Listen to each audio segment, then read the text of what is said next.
సాధారణంగా విదేశాలకెళ్ళి గౌరవనీయంగా బ్రతుకుదాం.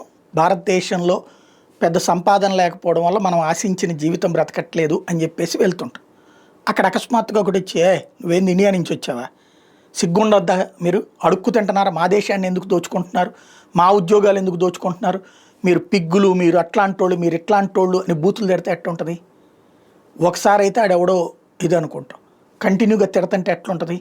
ప్రస్తుతం అమెరికాలో కావచ్చు, కెనడాలో కావచ్చు, ఆస్ట్రేలియాలో కావచ్చు, అందరికీ అనుభవం కాలేదు. కానీ కొంతమందికి ఇదివరకైతే ఎప్పుడో ఒకటి జరిగేది, ఇప్పుడు నిరంతరం జరుగుతోంది. ఆస్ట్రేలియాలో తిట్టిపోస్తున్నారు, భారతీయులు కనబడతాయంటే బూతులు తిడుతున్నారు.